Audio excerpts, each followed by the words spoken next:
Star Fox Guard is Nintendo's latest take on a genre they have not explored much into before, this genre being the tower defense genre. I personally myself have dabbled into the tower defense genre on and off again, so I was delighted to see Nintendo finally try their hand at this idea. So how did Nintendo do on their first attempt? I'd have to say pretty good, but I'm getting ahead of myself. Let's get right into the review. The whole plot of Star Fox Guard is very straightforward. You are a new employee working for Grippy Toad's mining site as the head of their security. Your job is to use a security camera network developed by Slippy Toad to fend off an army of robots that will attack the base.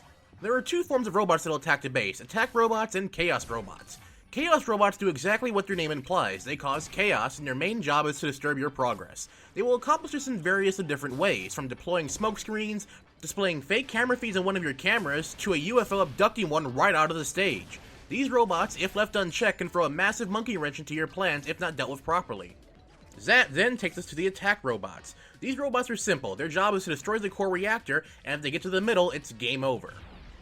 To defend the base, you must make use of the security camera network set up around the base. Each camera has a gun mounted on it, which can be used to shoot incoming foes. You can also upgrade your cameras to have different abilities to help in battle, such as being able to lock on to more than one enemy at a time, or slowing down time for precise shooting, or for those clutch last-second plays before an attack robot destroys the core. The gameplay feels extremely natural, and it's probably one of the best uses of the Wii U gamepad to date. You use the Wii U gamepad to select which camera you want to focus on, and it is used as a radar to warn you when robots have breached through your defenses and have entered the facility.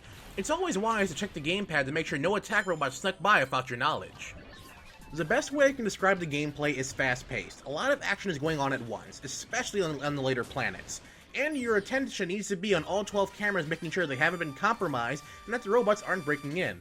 However, even though there's a lot going on, I never felt truly overwhelmed, and each situation I found myself in seemed manageable. Every game over I got, I felt like I deserved for slacking off in certain areas, and not that the game was being unfair. The level of balance is great and keeps the players invested in the playing through this game and unlocking challenge missions and more stuff to do online. To add some replayability in this game, it does offer challenge missions in which you can replay older missions with having certain things changed, such as being only able to have a certain amount of ammo or having your enemies airdropped into the arena. These challenge missions offer a second breath of life into the older stages. But once you complete them all again, you begin to run out of things to do.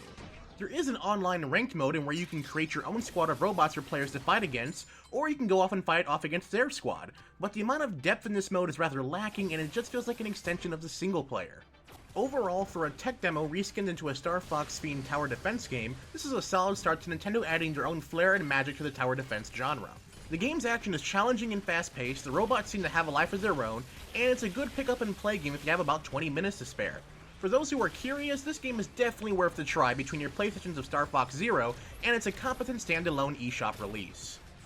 So that does it for our Star Fox Guard review. If you haven't already, be sure to check out our Star Fox Zero review that went up earlier today, and if to see a more detailed and in-depth review, check out the full review linked down in the description bar below on our website, The Gaming Gamma. If you have any questions or comments, please leave them down in the comment section below. I would love to answer them, and thank you guys for watching. Be sure to subscribe for future reviews and Let's Plays. And as always, everyone, this is GammaLad signing off.